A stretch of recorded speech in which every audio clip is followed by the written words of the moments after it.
今回は Galaxy A36 日本で発売する可能性があるのでレビュー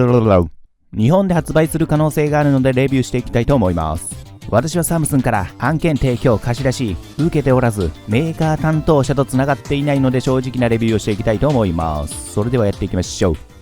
今回これが到着したので開封しましょう。じゃーん、やっと届きました。本命のスマホ Galaxy A36 5G 日本で発売の噂が立っているので急遽買い寄せました。アリエクで買いました。それではオープン。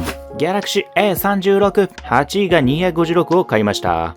なんとかホワイトサムスン。パッケージ写真はめっちゃかっこいいです。それでは開封しましょう。前回ビニール巻いてあったっけ ?A56 の時。A56 の動画を見たい人は前回動画ご覧ください。それでは、オープン。なんかおかしいと思った。なんでビニール巻いてるかわかりました。一度開封されてます。切られた跡あるわ。残念。なんか中汚れとると思った。それではオープン。完全な新品じゃない。残念。付属品見ましょう。SIM ピン。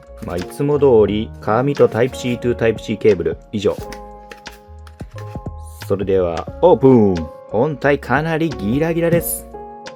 早速、表面。ずれてるわ。これ一回剥がしてるやん。これ返品されたやつ？よくわからん。新品を買ったのに、開封されて一回使ったやつ意味がわかれん。それでは、ペローン。保護フィルムは貼ってないので別途画面保護フィルムとケースは買う必要あります。残念。シャオミみたいにケースと保護フィルム初めからつけてくれ。インカメラパンチホール型。ベゼルは Galaxy A56 と一緒ぐらいおそらく。それでは背面オープン。めっちゃかっこいい。ギラギラしてます。オッポみたいな柄。前作 A55?54? それみたいな虹色です。サムスン。カメラは三眼レンズ、超広角メインレンズ、マクロレンズ、実質二眼レンズ、超広角メインの二眼レンズでしょう。マクロはおまけレンズ、フラッシュライト、上マイカナ2つ、左面何もなし。側面艶消しのシルバー塗装されたやつ。指紋は目立たない。プラスチックかな。スペック表でどこかでカメラバンパープラスチックって見たような気はします。どうやろ。左が A56。なんか微妙に艶が違う。下面 SIM スロット、マイク穴、Type-C 端子、謎の穴、スピーカー穴、右面音量ボタン、電源ボタン、通常配置です。それでは SIM スロットを開けましょう。表面 SIM1、裏面 SIM2、グローバル版なので物理リアル SIM、おそらく香港版でしょう。日本版は物理シングル SIM プラス eSIM になると思います。マイクロ SD は非対応です。それではスイッチオン。サムスン、Galaxy、Android、中文香港、日本語、確定、開始。任意は押さない。情報提供はしません。同意。Galaxy A36 カラー見ていきましょう。カラーはホワイト、ブラック、ラベンダー。いや違う。ラベンダー、ライム。4色展開です。価格は128が 49,000 円、256が 54,000 円。私は8位が256ホワイトを 54,000 円で買ってます。ちゃんと自腹で買いました。スペック見ていきましょう。大画面ギャラクシー比較していきたいと思います。自社ライバルスマホ。劣ってる部分は赤、優れてる部分は黄色でマークしてます。見ていきましょう。A36 SoC は性能が低いと思います。A56 になるとだいぶ性能上がります。画面はどれも 6.7 インチ。サイズもほぼ一緒。重さが S24FE213g で重い。カメラ性能が高くなればなるほど重くなる傾向にあります。特に望遠倍率のでかいスマホは重さが重くなる傾向にあります。Galaxy S25 Ultra とか。メモリはどれも8。ストレージは日本版 S24FE は128しかありませんでした。残念。A シリーズはどうなるかわかりません。ワイヤレス充電 A シリーズ対応していません。S24FE は対応してる。カメラが A36 だけ超広角レンズの画質が800万画素。あと望遠レンズがついてません。マクロレンズ、見た目だけのおまけレンズだと思います。実質二眼レンズです。防水防塵は S24FE は IP68、A シリーズ IP67。一応防水防塵対応してます。日本版はおそらくお財布機能すべてフェリカ搭載してくると思います。実売価格、海外版とおそらく日本版発売すると同じぐらいの価格になると思います。A36 が 49,000 円、A56 58,000 円、S24FE が日本版、Amazon のセール時ポイント還元をすると75,000円ぐらいになると思います。なのでどれも価格差1万から1万5,000円差です。S24FE と差別化するためにおそらく A36 を日本に投入するのだと思います。果たしてどれぐらいの性能なのか検証していきたいと思います。アンズツベンチマークバージョン10回しました。A36 総合スコア58万点。総合スコアよりも CPU と GPU を見てください。こっちの方が大事。 CPU スコアは一般的な処理能力、 GPU はグラフィック能力、 3D ゲームをするのに重要でしょう。 CPU20 万点、 GPU9 万点。 A56 よりもだいぶ性能落ちます。一番大事な CPU10 万点差あります。 S24FE、A56 と同じぐらいの差。 GPU 性能が弱いので重たい 3D ゲームは不可能に近いと思います。普段使いで差が出るかもしれません。私のブログ記事見ましょう。色分けしてます。前作の A55 よりも CPU5 万点ぐらい低いです。これは残念。充電速度実測しました。 CIO の USB-PD 充電器、 65W 充電器で充電しました。電池残量残り 40% ぐらいで充電速度 34W、十分速いでしょう。 Galaxy A56 は 33W、 ほぼ同じ。次に電池持ちはおそらく A55、 これよりもいいと思います。Galaxy A56 が省燃力性高くなってて 70% 残りました。おそらくこれと A36 は同じだと思います。現在計測中です。チャンネル登録してお待ちください。それでは比較しましょう。左から Galaxy A36、A56、S25、Galaxy S24FE、Galaxy S24、Galaxy S25 は普段使いでは差が出ません。どれも似たような性能。A36 と A56、デザインが微妙に違います。A36 は虹色、光が当たると七色に変わります。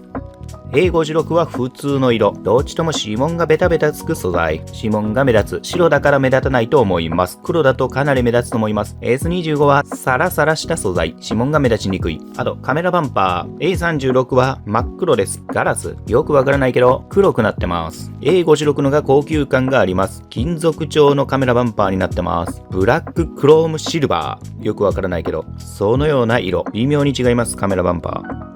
筐体はほぼ一緒です。A36、A56。側面が違って、A36 はおそらくプラスチックかな。金属調の塗装がしてあって、パッと見はわからない。よく見ると A56 は普通のシルバー、金属調。A36 はおそらくプラスチックに金属調の塗装がしてある感じ。よく見ると違いがあります。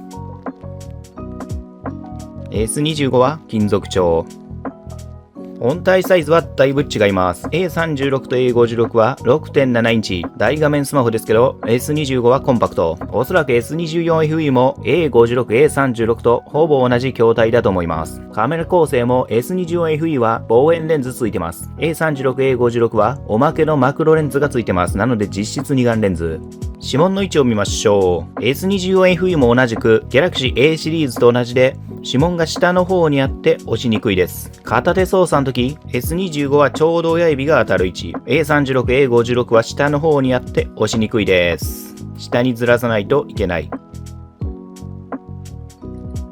精度速度はほぼ一緒。最強です。Galaxy A シリーズ、残念ながら指紋登録3つしかできません。両手親指、片手の人差し指しかできません。S25 は4つできます。両手の人差し指も登録可能。指が汚れるとロック解除できないので、多く登録しておいた方がいいけど、残念ながら3つ、これは欠点です。Galaxy S シリーズ以外は3つしかできません。他メーカーはだいたい5個できます。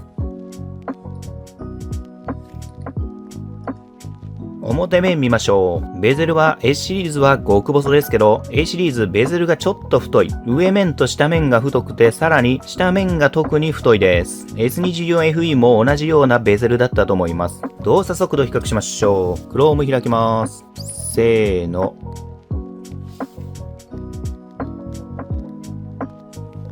検索、ホンダジェイド中古車。みんな大好きジェイド開きましょう。重たい画面で差が出ると思います。ホンダ公式サイトを開きましょう。このサイト重たいです。せーの。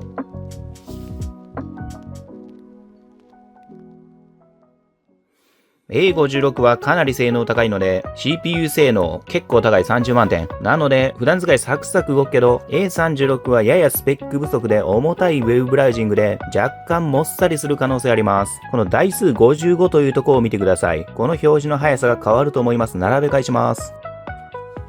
安い順に並べます。せーの。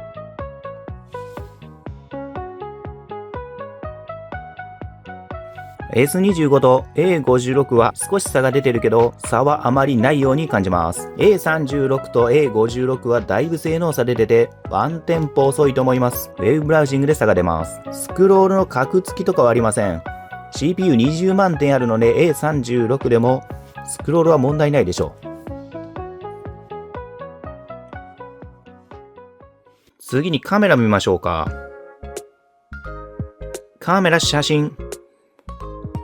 超広角レンズ。メインレンズ。なんちゃって2倍。なんちゃって2倍は高解像度のメインレンズを切り出して1200万画素にして画質劣化しないはずの2倍望遠です。ナイトモードにしても同じです。ちょっと撮影してみましょうか。超広角。メインレンズ。2倍望遠。結構サクサク動くと思います。動画見ましょう。4K30fps まで撮影できます。メインレンズに固定されます。手ブロ性は結構効いてると思います。前作 A55 も結構効いてました。A36 果たしてどうなるのか、A56 と違いはあるのか、また検証してきます。チャンネル登録してお待ちください。フルハイビジョンにすると 60fps 撮影できます。その代わりメインレンズしか使えません。1倍だけ。フルハイビジョン 30fps にすると超広角レンズ、メインレンズ、2倍。使えます。おそらくフルハイビジョン 60fps と 4K30fps を主に使うんですかね、皆さん。よくわからないですけど。そんな感じです。室内撮影や拙者、食事などはどんなスマホで撮影しても綺麗に撮影できます。差が出るのは屋外風景撮影です。特に夜景、次回動画までお待ちください。屋外撮影、手間と時間がかなりかかります。チャンネル登録をしてお待ちください。